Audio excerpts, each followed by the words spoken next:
सभी लोगों को नमस्कार। मैं प्रोटोकॉल को न फॉलो करते हुए सभी लोगों को जो पठातीन हैं मंच पर, सभी को मेरा नमस्कार। सभी साथियों नमस्कार। दोस्तों, चूंकि मेरे पास टाइम कम है तो मैं सीधे मुद्दों पे आऊंगा और बिल्कुल खुल के बोलूंगा। ठीक है, देखिए, और मैं खुल के इसलिए बोलना चाहता हूं कि ये बात मैं आपके द्वारा बीएसएनएल के 62,000 लोगों तक पहुंचाने में सफल हो सकूंगा। तो आज अगर हम बीएसएनएल की बात करें तो मैं केवल इतना कह सकता हूं कि ये वर्क इन प्रोग्रेस है। जो कार्य हम लोगों ने 2019 में शुरू किया था उसमें कई सीढ़ियां हमने चढ़ी हैं, लेकिन मंजिल तक अभी नहीं पहुंचे हैं। अगर हम सीढ़ियों की बात करें तो एक सीढ़ी थी हमारे सामने कि बीएसएनएल का जो डेट था वो इस लेवल पे पहुंचा हुआ था जिसमें कि हम अपने डेट को मीट आउट नहीं कर पा रहे थे। तो सरकार ने हमें सॉवरेन गारंटी बॉन्ड के द्वारा एक फंड दिया जिसके द्वारा हम अपने नियर टर्म जो पेमेंट थे उनको पोस्टपोन कर सके। दूसरी चीज, जैसे वसी अहमद जी ने कहा, निश्चित रूप से 78,000 लोगों ने जो वीआरएस लिया वो इस कंपनी के लिए बहुत फायदेमंद हुआ और उन लोगों के लिए भी बहुत फायदेमंद हुआ। देखिए, अगर हम देखें, इससे अच्छा पैकेज हिंदुस्तान के सीपीएसई हिस्ट्री में कभी नहीं आया। काम करोगे तो 100 रुपए और अगर वीआरएस लगे तो 125 रुपए। पैकेज ये था, सच्चाई है। और मुझे कहने में कोई हिचक नहीं है, जब हम इस पैकेज को सरकार के पास लेके गए थे और डिस्कशन कर रहे थे तो ये एक्सेप्ट हो जाएगा, ये कभी सोचा नहीं था। ठीक है, इवन जब ये डिस्कशन हो रहा था और बात आई कि 75 और 125, तो हमने बहुत स्ट्रांगली इसको प्रमोट किया कि अगर आप इस कंपनी को आगे ले जाना चाहते हैं तो हमें देखना पड़ेगा कि बाकी कंपनियां कहां खड़ी हुई हैं और हम कहां खड़े हुए हैं। अगर आज हम देखें कोई भी प्राइवेट कंपनी, देखिए मार्केट में अगर हमें कंपीट करना है तो कंपटीशन की दो ही चीजें हैं, या तो आपका प्रोडक्ट कंपिटिटिव होना चाहिए या आप कॉस्ट वाइज कंपिटिटिव होना चाहिए, या आपकी कस्टमर डिलीवरी का एक्सपीरियंस कस्टमर को डिफरेंशियल होना चाहिए। इसके बिना हम आगे नहीं बढ़ सकते। कस्टमर के पास चॉइस है, 10 रुपए का सिम है, वो जब चाहे तहां फेंक के दूसरा सिम डाल लेगा। तो हमारे लिए जरूरी है कि अपने आप को कंपिटिटिव बनाए। तो उस कंपिटिटिव में हमने बड़ा क्लियरली कहा कि आज की तारीख में हर कंपनी की जो मैन पावर कॉस्ट है वो 5 से 7% के आसपास। आज की तारीख में किसी भी कंपनी की मैन पावर कॉस्ट 5% से ज्यादा नहीं है। उस वक्त हम 75% पे थे। तो ये एक चुनौती थी। उस चुनौती में अगर हम ये कहें कि हम 5% पे आके और कंपनी चला लेंगे, वो पॉसिबल नहीं था, क्योंकि हमारा एक अपना एक स्ट्रक्चर है, हमारा एक हायरार्की और हमारे पास एक लोगों की जरूरत है, क्योंकि हमारे पास एक बड़ा नेटवर्क है। तो हमें बीच का एक रास्ता निकालना था और उसमें 2-3 बिंदु आए कि भाई 45 होना चाहिए कि 50 होना चाहिए कि कंपलसरी होना चाहिए कि 58 होना चाहिए। उसमें एक बीच का रास्ता निकला और बीच के रास्ते में जहां कंपनी के हित और हमारे जो कर्मचारी अधिकारीगण हैं उनका हित भी उसमें निहित हो, क्योंकि अगर कर्मचारी और अधिकारीगण अगर अपने हित को नहीं हम संभाल पाए तो शायद इस कंपनी के में भरोसा मैनेजमेंट के प्रति उठ जाएगा। तो दो चीजें हुई, बहुत अच्छी हुई। आज हम अगर देखते हैं तो हमारे पास हमारी जो मैन पावर कॉस्ट लगभग 15,000 करोड़ की थी, वो घट के आज की तारीख में 7,000 करोड़ आ गई। निश्चित रूप से एक बदलाव हुआ। दो चीजें हम नहीं कर पाए, और नहीं कर पाए तो हम जहां पहुंचे उसको भी हमें एक्सेप्ट करना चाहिए, जहां नहीं पहुंच पाए वहां कमियां भी रही तो उसको भी एक्सेप्ट करना चाहिए।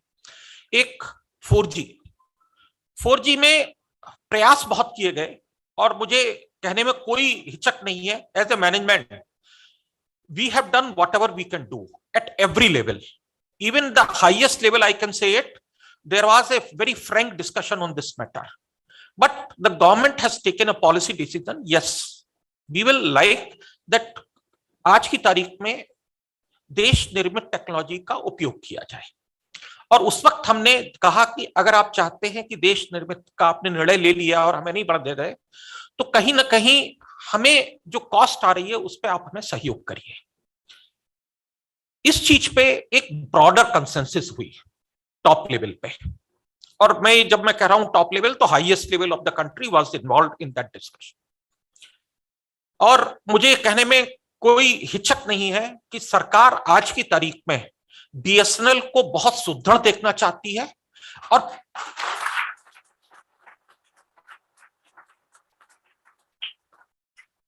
पॉलिटिकल लेवल से क्लियर मैसेज है। मैं आप लोगों के माध्यम से देश में जितने भी बीएसएनएल के एम्प्लॉय कार्य कर रहे हैं उनको मैं एक क्लियर मैसेज देना चाहूंगा।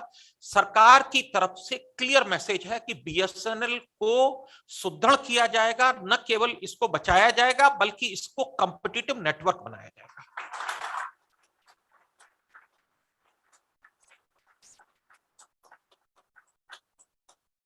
अब सरकार की तरफ से क्या किया जा रहा है और हमसे क्या अपेक्षाएं हैं, क्योंकि ये दो चीजें हम आपके सामने रखना चाहेंगे। जैसे कहा गया कि 2G का स्पेक्ट्रम हमारे पास नहीं है और हमारा लाइसेंस एक पर्टिकुलर डेट को खत्म हो गया था, लेकिन लाइसेंस हमने रिन्यू करा लिया, लेकिन स्पेक्ट्रम नहीं है।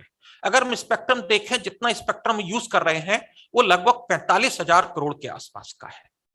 और अगर हम अपना 4G का स्पेक्ट्रम देखें तो टोटल मिला के 68,000 करोड़ का स्पेक्ट्रम होता है। क्या बीएसएनएल खरीद सकता है? नहीं खरीद सकता।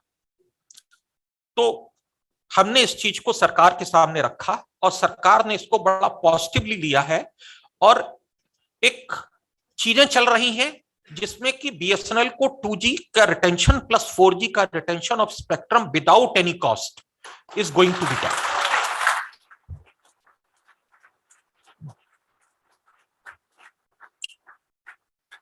दूसरा एस्पेक्ट है 4G और नेटवर्क को स्ट्रेंथन करने के लिए लगभग 20,000 करोड़ की आवश्यकता है।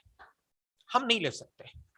आज की तारीख में अगर आप देखें तो हम एक साल में 2,000 करोड़ 2,500 करोड़ का कैपेक्स करते हैं, और प्रेसिडेंट अगर हम पिछले 10 साल में भी देखें तो हमारा किसी साल में कैपिटल एक्सपेंडिचर 5,000 करोड़ क्रॉस नहीं किया है।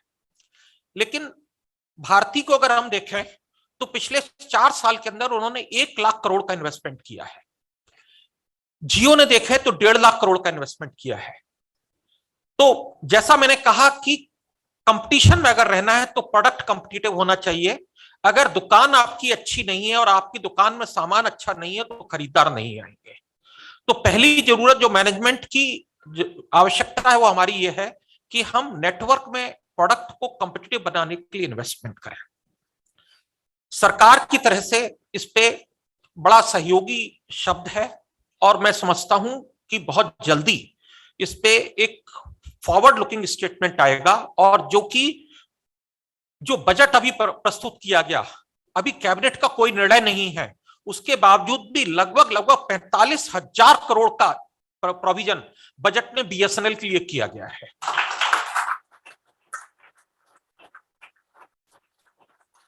और ये जो प्रोविजन था पहले 24,000 करोड़ का था, बढ़ा के 45,000 करोड़ किया गया है। और उसको पहले जो प्रोविजन था वो केवल स्पेक्ट्रम के लिए था। अब स्पेक्ट्रम, कैपेक्स एंड अदर, तो सरकार आपको खुला हाथ देना चाहती है कि क्या आप परफॉर्म कर सकते हो। ये यक्ष प्रश्न हमारे सामने है, आपके सामने, और हम सबको मिलके है। Yes, that is the important aspect.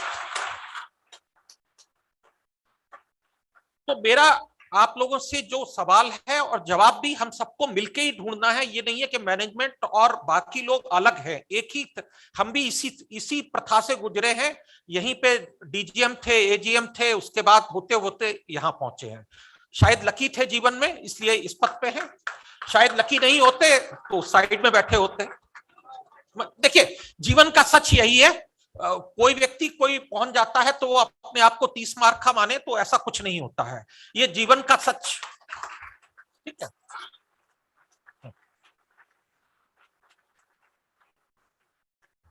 देखिए, सबसे इंपॉर्टेंट बात है मैनेजमेंट क्या कर सकता है और आप क्या कर सकते हैं। मैनेजमेंट का रोल आता है राइट काइंड ऑफ पॉलिसीज बनाना। दूसरा आता है कि रिसोर्सेज को इकट्ठा करना जिससे कि मार्केट में कंपिटिटिव प्रोडक्ट हम लेके आपको हाथ में दें। लेकिन सर्विस चलाना, उसको बेचना, कस्टमर को सेटिस्फाई करना और नेटवर्क को मेंटेन करना, ये जिम्मेदारी आपकी है। आज की तारीख में मैनेजमेंट की तरफ से हम ये कह सकते हैं कि जो हमें सरकार से सहयोग के लिए बातचीत करनी चाहिए, जिन रिसोर्सेस को हम अपने आप जुटा नहीं सकते हैं, उस जुटाने के लिए जो जद्दोजहद करनी चाहिए, और जो हमारी कमियां हैं उनको पॉलिसी के द्वारा दूर करने के लिए खुले मन से विचार करना चाहिए। मैनेजमेंट अपनी तरफ से उन कार्यों को कर रहा है। तो चाहे स्पेक्ट्रम की बात हो और चाहे कैपेक्स की बात हो, ये दोनों मुद्दे मैं ये कहूंगा कि सॉल्व होने की तरफ बढ़ रहे हैं। अब जब सरकार आपके ऊपर अपना सिक्का लगा रही है तो घोड़े को भी दौड़ना पड़ेगा, ठीक है। जब हम कहते हैं घोड़े को दौड़ना पड़ेगा तो 10 से 5 की नौकरी नहीं हो सकती, चाहे वो मैं हूं चाहे वो आप हो, ठीक है। कारण यह है, मैं इसलिए नहीं कि मैं आपको कोई जताना चाहता हूं, मैं लगभग 12 से 14 घंटे डेली ऑफिस का काम करता हूं, और मेरा कहने का न जताने का, मेरा केवल ये कहने का कि आज की तारीख आपका मैनेजमेंट घोड़ा है, वो दौड़ना है और दौड़ना चाहता है। अब जरूरत यह है आप भी घोड़े बन जाइए, और बहुत सारे लोग होंगे भी, मैं ये भी नहीं कह रहा हूं कि नहीं होंगे। तो जरूरत कहां पे आ रही है कि एक बार जब काम आना शुरू होगा तो इतना काम आ रहा है जो शायद हम लोगों को बिना घोड़े हुए बने हुए पूरा नहीं कर पाएंगे। हमारे सामने पहली चीज है 4G की रोल आउट की।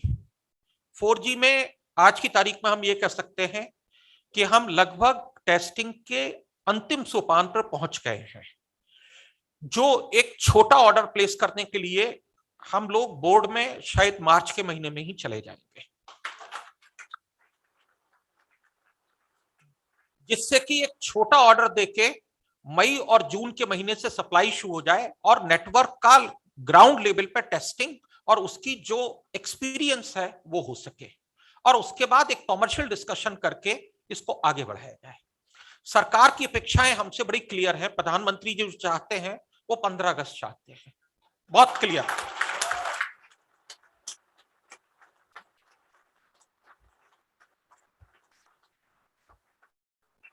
तो हमारे सामने आज की तारीख में यक्ष प्रश्न ये नहीं है कि क्या 4G हमें मिलेगी।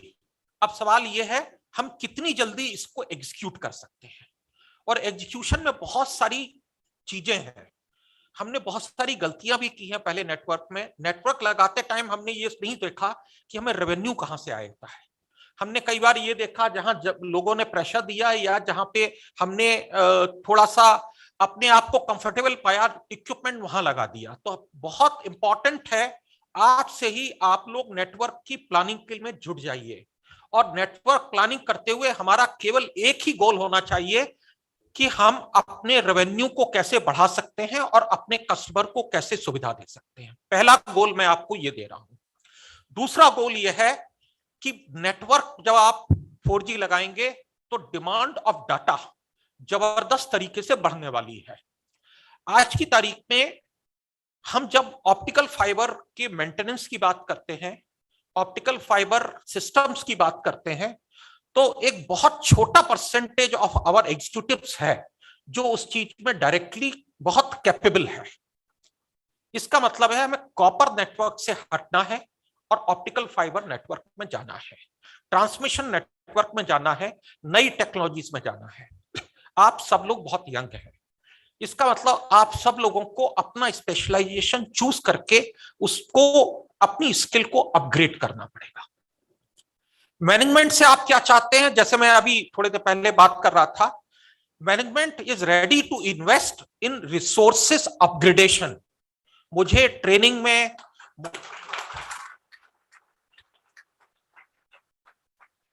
देखिए, मैं जब कॉर्पोरेट ऑफिस में मैं जीएम होता था तो मेरे सामने एक सवाल आया कि कंप्यूटर खरीदने के लिए तो ये होता था 40,000 का कंप्यूटर खरीदें, और जिस बिल्डिंग में बैठते थे उसमें हम जो एक एक आदमी की जो कॉस्ट थी बैठने की वो करीबन 15,000 रुपए आती थी। स्टेटमेंट की बिल्डिंग में जब बैठते थे तो 12-13 करोड़ रुपए हम किराया देते थे उस बिल्डिंग का लगभग। तो मैं हमेशा ये कहता था कि 14,000 रुपए देने के लिए, बैठाने के लिए आदमी के लिए दे रहे हैं, काम करने के लिए 50,000 का कंप्यूटर नहीं देंगे। तो मेरा ये मानना है आज हम 7,000 करोड़ अगर तनख्वाह में खर्च कर रहे हैं तो 70 करोड़ रुपए में अपग्रेडेशन में, स्किल्स में क्यों नहीं कर सकता। मैं करने के लिए तैयार हूं। मैं 70 करोड़ लगाने के लिए तैयार हूं, लेकिन किस पे लगाऊं ये बिल्कुल देखिए, ट्रेनिंग का मतलब सैर सपाटा नहीं हो सकता, बहुत क्लियर है ना।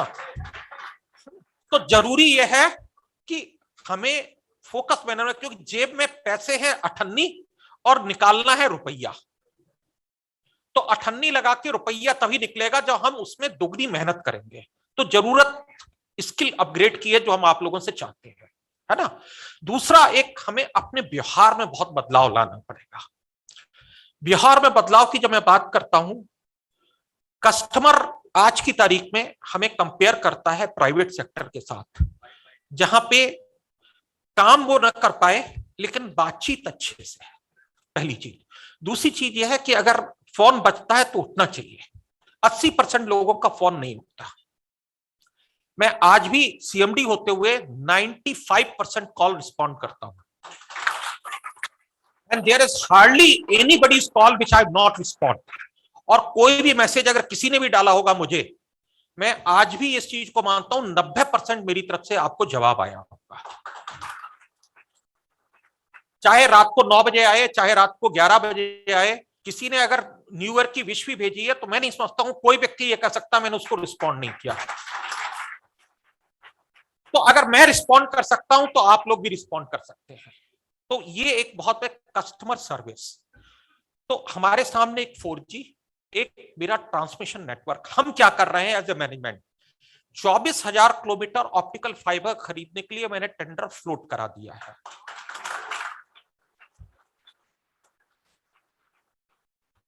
इस साल 600 करोड़ रुपए फाइबर मेंटेनेंस और रिहेबिलिटेशन के लिए, उसके लिए अलग किए हैं।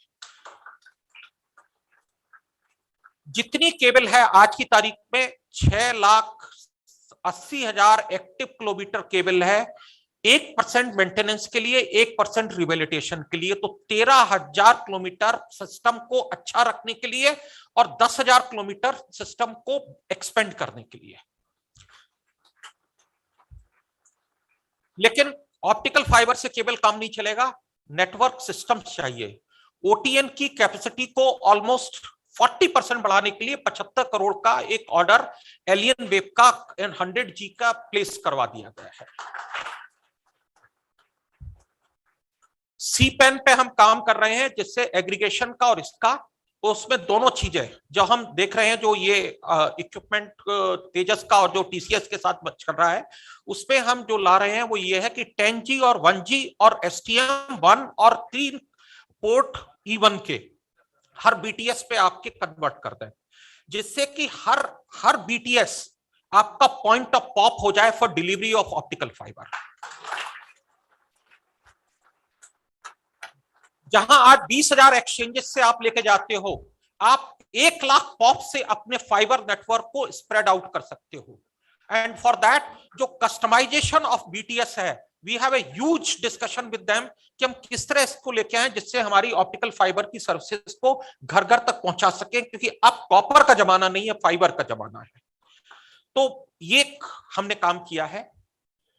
चौथा जो काम हम कर रहे हैं वो बिलिंग सिस्टम को आपकी जो है उसको अपग्रेड करने का, कस्टमर सेंटर को अच्छा करने का, क्योंकि आज की तारीख में जो हमारी जो कॉल सेंटर सर्विसेज है वो अच्छी नहीं है, उसको भी इंप्रूव करने का काम कर रहे हैं, जिससे कि अगले 4 से 6 महीने में इन चीजों में हम आगे बढ़ जाएं। तो हमारे पास 4G एंड ट्रांसमिशन नेटवर्क पे काफी काम हो रहा है।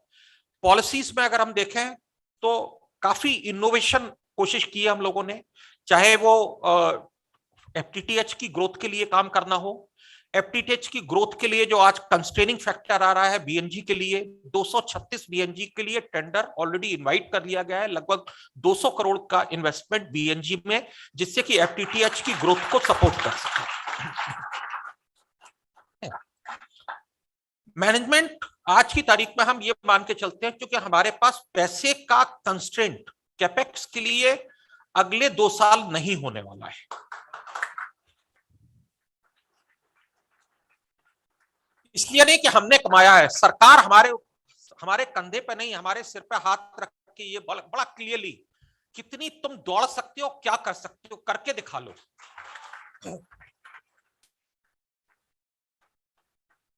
बिकॉज पॉलिटिकल लेवल से एब्सोल्यूट फ्री हैंड है, मैं बहुत क्लियरली कहना चाहूंगा। पॉलिटिकल लेवल पे न कोई इंटरफियरेंस है, न कोई दबाव है, लेकिन साथ ही साथ पॉलिटिकल लेवल ये चाहता है कि आप इस ऑर्गेनाइजेशन को टर्न अराउंड करें, और टर्न अराउंड करने के लिए रिसोर्सेस हमसे मांगो, मेहनत आप करो। रिसोर्सेस सरकार देने के लिए तैयार है। और एक चीज मैं कहूंगा, क्यों सरकार दे रही है, इसलिए नहीं दे रही है, सरकार को कहीं ना कहीं 2019-20 के वीआरएस और आप लोगों ने जो नेटवर्क को स्टेबलाइज किया पोस्ट वीआरएस, मुझे वीआरएस सक्सेस नहीं है, मैं बहुत क्लियरली कहूं, किसी को भी आप 100 रुपए की जगह 100 रुपए दोगे तो लेने वाले बहुत से लोग कतार में खड़े हो जाएंगे।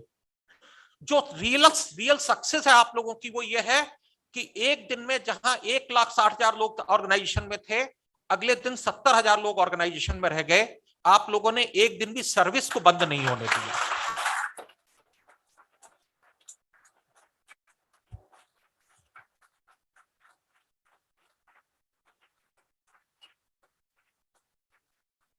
और यही स्ट्रेंथ है जिसकी वजह से मैं हर लेवल पे अपनी बात को बहुत संजीदगी से, लेकिन एक दृढ़ता के साथ और हिम्मत के साथ कह पाता हूं कि सर नहीं, बीएसएनएल में लोग काम करने के लिए तैयार है, आप मौका तो दीजिए।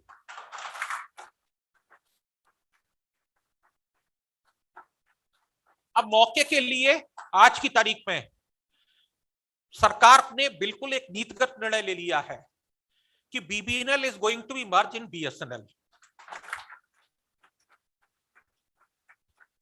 इसका मतलब भारत नेट का सारा काम ऑल इंडिया बेसिस पे बीएसएनएल के पास आने वाला है।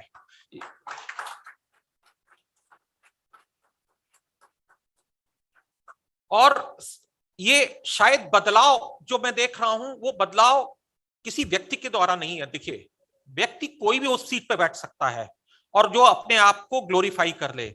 बदलाव जो आता है वो हमेशा नीचे से आता है। ऊपर वाले की क्षमता और उसकी दृढ़ता, केवल जितना फाउंडेशन मजबूत होगा उतनी ही जो है पताका ऊंची और लंबी गहराएगी। हमने मंत्री जी को जब फ्राइडे को, मैं इसी फ्राइडे की बात कर रहा हूं, honourable minister called me up and almost 1 hour we have discussion कि किस तरह से चीजों को ले जाना है और सब चीजें हैं। एंड ही वाज सेइंग, नहीं 4G में तुम बढ़ जाओ, तुमको क्या चाहिए मैं बताता हूं, फ्री हैंड है। मतलब the minister was saying very clearly to मी।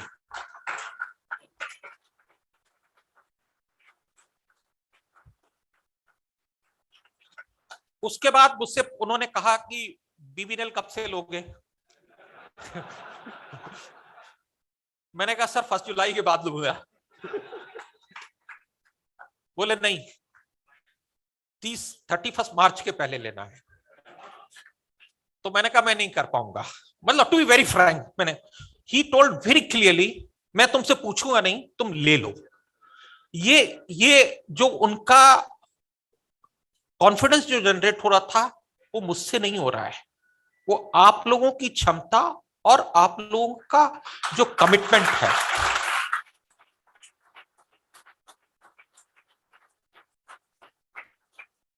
मेरा केवल इस मंच पे आने का केवल एक ही कारण था, मैं जनरली ना मैं पब्लिक मीटिंग में जाता हूं, ना पार्टी में जाता हूं, ना इवनिंग किसी डिनर में जाता हूं, मैं जाता वाता नहीं हूं टू बी वेरी फ्रैंक। और मेरा केवल आने का यहाँ कारण यह है कि मैं जो बदलाव सरकार की तरफ से आ रहा है, जो चैलेंजेस और काम हमारे सामने आ रहा है, उस बातचीत को मैं आप लोगों के सामने रख सकूं और इस भावना को आप अपने के द्वारा 10 और लोगों को बताएं जिससे बीएसएनएल में एक बदलाव की भावना आए।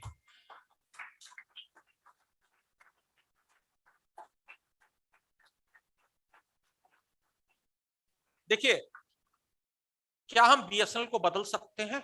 मेरा मानना है हम बदल सकते हैं। और ये अपॉर्चुनिटी अगर हमने खो दी तो दूसरा कोई हमारे सामने रास्ता बचेगा ऐसा कोई नहीं होगा। देखिए, सरकार अपनी पॉलिसी के स्टेटेड पॉलिसी के अगेंस्ट में जा रही है बीएसएनएल के लिए।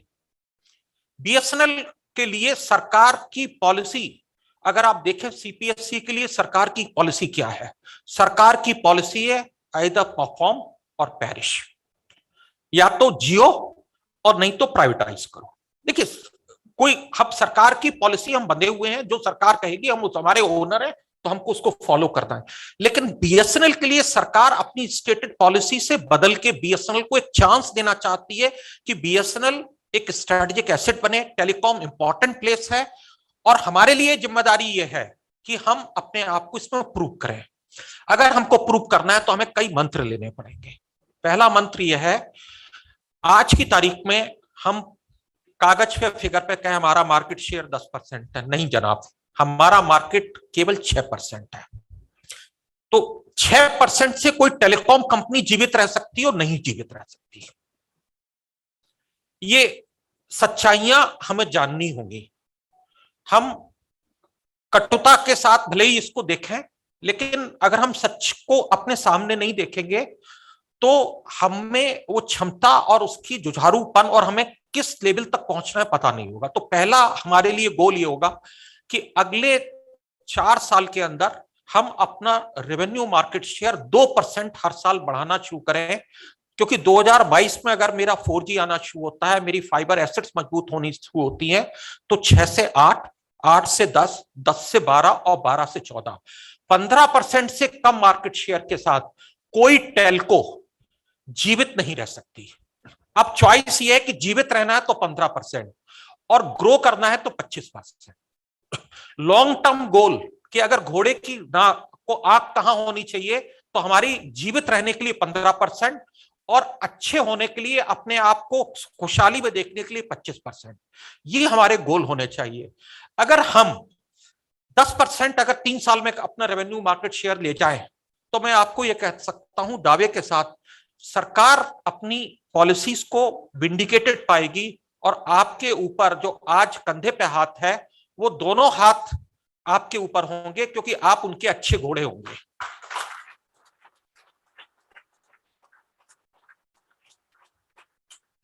चॉइस आपकी है, मतलब चॉइस जब मैं कर रहा हूं आपकी है, तो मैं अपने आप को कभी अलग करके नहीं देखता, क्योंकि मैं भी कंपनी में नौकर ही हूं। क्योंकि चाहे वो सीएमडी हो, चाहे वो डायरेक्टर हो, चाहे वो सीजीएम हो, we all are employees, as simple as that. अब 15% मार्केट शेयर के लिए विजन को हमें लाना पड़ेगा, अपने थॉट प्रोसेस को वाइडन करना पड़ेगा, और बहुत काम आ रहा है, उस काम को अच्छे से करना होगा। अगर हम अपनी जो चीजें सरकार देना चाहती है, जो एक चीज मैं और कहना चाहूंगा, अभी डिस्कशन में ये बात आ रही थी कि 25,000 एस्पिरेशनल डिस्ट्रिक्ट है, वो अनकवर्ड विलेजेस हैं। मुझसे पूछा गया क्या बीएसएनएल ये काम कर सकता है, और वो काम लगभग 25,000 करोड़ का है। ठीक है, तो हमारे सामने अगर देखें तो 50,000 करोड़ के प्रोजेक्ट पर सरकार हमसे पूछ रही है, कैन यू डू इट। एक वो टाइम होता था, अब अगर उसकी मैग्नीट्यूड ऑफ देखिए, आज की तारीख में हमारा रेवेन्यू कितना है, 17-18 हजार करोड़। अगर आप 5-5 हजार करोड़ का भी काम हर साल मिलता था तब हम कमाते थे। आज की तारीख में 50,000 करोड़ के प्रोजेक्ट अगर हमें मिलने शुरू हो जाए सरकार की तरफ से, तो हमारे ऑर्गेनाइजेशन में एक नई जान आएगी। दूसरी चीज, बीएसएनएल का जो कोर नेटवर्क है, वो एक जिसको कहते हैं इंक्रीमेंटल कैपेक्स के साथ हम बिल्ड कर सकते हैं। तो मेरा ये दोस्तों कहना है, एक तो हमें काम जो मिल रहा है बहुत अच्छे से करना है, दूसरी चीज अपने विजन को वाइडन करना है। 15% और 25%, दो चीजें आप याद रखिए, और ये चीजें केवल 2 ही मंत्र हैं, प्रोडक्ट लाना, रिसोर्सेज लाना मैनेजमेंट की जिम्मेदारी है। Maintenance of network, private sector 99.5 की बात करती है, हम 94-93 की बात करते हैं। तो हमें बहुत बड़ा एक रास्ता कवर करना है। और ये पैशन हमें लाना होगा कि मेरा नेटवर्क 99.95 पर। That is the part. Second part आता है आपकी अपेक्षाएं और मैनेजमेंट की अपेक्षाएं। मैंने पहले भी कहा था, मैं खुल के बोलता हूं, दिल से बोलता हूं। अच्छा लगे तब भी ठीक है, ना अच्छा लगे तब भी ठीक है। ठीक है। तो मैं दूसरी चीज ये कहना चाहूंगा कि देखिए, अगर ऑर्गेनाइजेशन को आगे बढ़ाना है तो मेरिटोक्रेसी को लाना पड़ेगा। जब मैं ये कहता हूं मेरिटोक्रेसी को, तो कहीं ना कहीं हमको एक रास्ता खोलना पड़ेगा। जो व्यक्ति ऑर्गेनाइजेशन में सबसे अच्छे हैं वो ज्यादा सरपट तरीके से दौड़ सके। मेरा क्यों ये सोचना है, इसलिए सोचना है कि अगर सारे लोगों के कॉमन मार्क्स से सब पास होने लगेंगे तो उस क्लास में एक टाइम ऐसा आएगा सब फेल होंगे। और अगर उसमें मेरिट बनेगी तो कुछ लोग आगे बढ़ने को जब बढ़ेंगे तो बाकी लोग भी प्रयास करेंगे कि हम भी उसमें आए। तो उस चीज के लिए दो तीन चीजों की बड़ी आवश्यकता है कि हमारी एचआर पॉलिसी कहीं ना कहीं मेरिट को रिकॉग्नाइज करे और उनके लिए एक फास्टर मैकेनिज्म क्रिएट करे।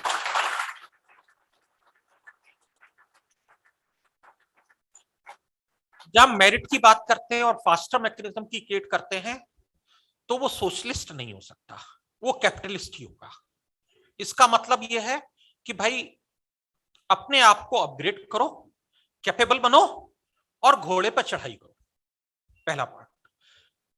दूसरा पार्ट ये है कि हम एक ऐसे सेटअप से आए हुए हैं जिसमें कि एक दिन में झाड़ू लगा के ऑर्गेनाइजेशन को बदला नहीं जा सकता। तो हमें एक तरफ तो ये भी देखना पड़ा, मेरिट को बढ़ाएं लेकिन किसी को भी पीछे ना छोड़ें। तो ये जिसको कहते हैं कि इंक्लूसिव काइंड ऑफ सिनेरियो लेके चलें, जिसमें कि सभी लोग जो ऑर्गेनाइजेशन में आए हैं, जो बहुत खराब है वही पीछे छूटे, लेकिन जो मीडियोकर भी है वो भी आगे बढ़ने का एक रास्ता बने।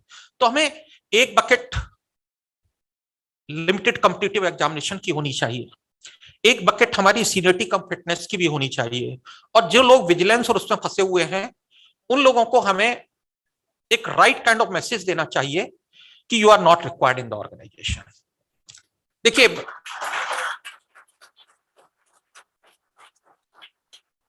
एज ए मैनेजमेंट हमारा एक बड़ा क्लियर मानना है, इंटीग्रिटी बहुत जरूरी है जीवन के हर क्षेत्र में और हर एक के द्वारा, और डिसिप्लिन भी बहुत जरूरी है। कारण यह है कि हम 10 रुपए अपने के लिए ऑर्गेनाइजेशन का 1000 रुपए का नुकसान करते हैं। ठीक है। तो जरूरत की बात जो है, आज की तारीख में खूब तनख्वाह मिलती है, किसी को कम नहीं मिलती है, 10 लाख रुपए एवरेज तनख्वाह है हम सबकी। तो कहीं ना कहीं हम लोग ये देखें, जब परेशानी है ऑर्गेनाइजेशन में, integrity not only financial, integrity of moral, integrity of work place, that means कि अपने काम को भगवान मान के करना, अपने काम को सबसे अच्छे तरीके से करना, ये सब हम लोगों का गोल होना चाहिए। और बीएसएल में 60,000 लोगों की जो स्ट्रेंथ और जो कैपेबिलिटी है, आप में से कोई आदमी किसी की मेहरबानी से नहीं आया है।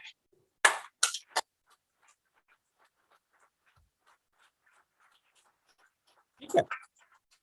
इसका मतलब ये हम में से हर आदमी अपनी काबिलियत की वजह से आया हुआ है। अगर हम काबिलियत की वजह से आए हैं तो अपनी काबिलियत पर विश्वास करिए, पहला पार्ट। किसी के डोल से मत रहिए, दूसरा पार्ट। और अपने आप को इतना बुलंद करिए कि आप अलग से दिखाई दें, और तीसरा, आप जब बुलंद होंगे तो ऑर्गेनाइजेशन बुलंद होगा, बीएसएनएल बुलंद होगा, और बीएसएनएल की बुलंदी के साथ जो आपकी परेशानियां वो और जो आपकी अपेक्षा वो अपने आप पूरी होंगी। अगर काम आएगा, पोस्टें बढ़ेंगी। आज की तारीख में जैसे वसी हमसे बात कर रहे थे, तो वो जब एजीएम की पोस्ट की बात आई तो मैं उस वक्त जब दे रहा था कि इतना कर दे रहा हूं, तो वो अधिकार की तरह नहीं दे रहा था, वो मैं अपेक्षाओं को देखते हुए कर रहा था। आज अधिकार की तरह से अगर मैं अपना नेटवर्क 6% से बढ़ा के 15% कर दूं, तो आप समझ लीजिए कि इस नेटवर्क के बढ़ने के साथ रेवेन्यू आएगा। रेवेन्यू अगर बढ़ेगा तो आप लोगों के प्रमोशन के एवेन्यूज, आपके कैरियर के एवेन्यूज कितने बढ़ेंगे।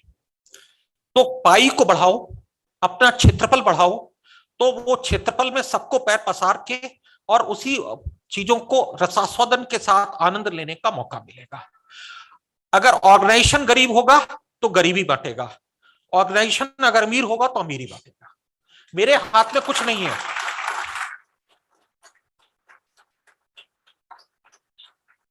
अगर मेरी जेब में अगर चवन्नी है तो मैं सबको एक एक का सिक्का ही दे पाऊंगा, और मेरी जेब में अगर 25 रुपए होंगे तो मैं सबको एक एक रुपए दे पाऊंगा। तो आप अगर हमें हमें का मतलब मैं कहता हूं बीएसएनएल के पास अगर रिसोर्सेज होंगे तो बीएसएनएल किसी और को देने वाला नहीं है, बीएसएनएल आप ही लोगों के बीच में उस चीजों को लाना चाहता है। हमने वो दिन भी देखे हैं कि जब बीएसएनएल के ऑफिसर्स या स्टाफ किसी भी एयरपोर्ट पे खड़े होकर, मैं 2006-2007 की बात कर रहा हूं, हम लोग मजाक में कहा करते थे, मैं जीएम हुआ करता था कॉर्पोरेट ऑफिस में, कि हिंदुस्तान के किसी भी एयरपोर्ट पे खड़े होकर बीएसएनएल चिल्ला दो, 4-6 आदमी बीएसएनएल वाले आके तुमको मिल लेंगे। चंदेश्वर जी सही है? नहीं, देखिए देखिए, आप ये मान के चलिए कि हर चीज का एक टाइम था, और उसके बाद 2006 से 2020 एक ऐसा आया जिसमें कि चीजों पे बहुत डिटेरियोरेशन हुआ। अब अपॉर्चुनिटी हमारे पास है कि क्या हम बिल्ड कर सकते हैं। आज जहां है कोई दूसरा देने नहीं आएगा, ठीक है, हमको लेना होगा। लेने का मतलब छीन के नहीं है, कमाना होगा। तो कमाने के लिए सरकार आज की तारीख में, मैं केवल एक मैसेज छोड़ना चाहता हूं, सरकार सहयोग करना चाहती है, सरकार हमारे साथ खड़ा होना चाहती है और रिसोर्सेज देना चाहती है। हम अपनी मेहनत से अगर 2 कदम आगे बढ़ेंगे तो 2 कदम बढ़ते हुए आदमी को, हर आदमी जीते हुए और आगे बढ़ते हुए व्यक्ति के सब दोस्त होते हैं, तो सरकार भी दोस्त की तरह हाथ लग के हमें आगे बढ़ाएगी। दोस्तों, पॉलिसीज की बात करें, मैं वाइड ओपन हूं कि अगर कोई भी पॉलिसी जो प्रमोट करे 3 चीजों की, बीएसएनएल का हित, ऑर्गेनाइजेशन में meritocracy, and third customer benefit, ये 3 हमारे पिलर्स होने चाहिए पूरे ऑर्गेनाइजेशन को बिल्ड करने के लिए। और इस चीज को बढ़ाते हुए एमएसएसआर जो हम अपने रिक्रूटमेंट रूल को देख रहे हैं, एक recruitment rule already public domain में आ गया, एसडी एंड इक्विवेलेंट का आ गया, जेटीओ जेओ का मैं रिव्यू कर रहा हूं, उसको भी अगले 15 दिन में मेरा प्रयास होगा वो लेके आऊं। इवन जो एजीएम और डीजीएम का भी जो मैं रिव्यू कर रहा हूं, इंटेंट यही है कि तीनों बकेट्स को मैं ध्यान दूं, एक मेरिट, एक जो सीनियरिटी और जो स्टे है, और जो सबसे कैपेबल लोग हैं ऑर्गेनाइजेशन में उनको एक अपॉर्चुनिटी मिले जिससे कि ऑर्गेनाइजेशन मेरिटोक्रेसी की तरफ बढ़े। एज ए टॉप ऑफिसर मेरा केवल एक रास्ता दिखाने का काम होता है। आप लोग हमें जो विचार होंगे उनको देंगे, निश्चित रूप से as a management I am wide open to that idea कि चीजों को हम आगे बढ़ाएं। आज जब हम बैठ रहे हैं सब लोगों के साथ विचार कर रहे हैं, इस चीज को ध्यान रखिएगा कि शॉर्ट टर्म गोल पे हम बात कर रहे हैं या लॉन्ग टर्म गोल पे बात कर रहे हैं। शॉर्ट टर्म गोल अचीव किया जा सकता है, लेकिन लॉन्ग टर्म गोल अगर आप मिस कर रहे हैं तो आप ये मान के चलिए कि वो शॉर्ट टर्म गोल सेल्फ डिपीटिंग होंगे। तो हमेशा लॉन्ग टर्म गोल को देखिए, और उसमें एक जिसको कहते हैं इंक्रीमेंटल सीढ़ियां हैं जो गोल के लिए, उस पे अपने अधिकारों के लिए भी लड़िए और अपनी दायित्वों को भी निर्वाह करते हुए आगे बढ़िए। So friends, from my side I like to assure all of you, BSNL का भविष्य बहुत उज्जवल है, सरकार का सहयोग है, आपकी मेहनत होनी चाहिए, हम लोगों का कलेक्टिव एक विजन होना चाहिए बीएसएनएल को आगे ले जाने के लिए।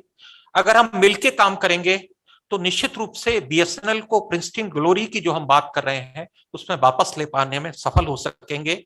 और उसमें केवल एक ही चीज का ध्यान रखिएगा कि दिल पे हाथ रख के अगर शाम को शीशे में खड़े हो और आंखों में आंखें अपने से मिला के ये सवाल पूछ सको कि आज का दिन जो मैंने काम किया है उस काम के लिए जो मुझे कंपनसेशन मिल रहा था, क्या मैं उसके लिए डिजर्विंग हूं, क्या मैं ऑर्गेनाइजेशन के लिए कमिटेड था, क्या मैं ऑर्गेनाइजेशन के ऑनेस्ट हूं।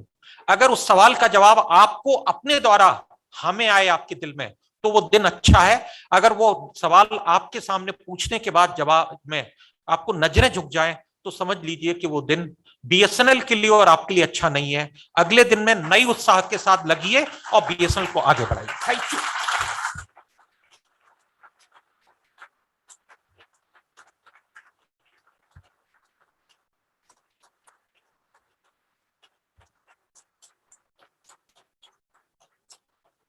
बहुत बहुत धन्यवाद सीएमडी सर, जो अपने कदमों की काबिलियत पर विश्वास रखते हैं, जो अपने कदमों की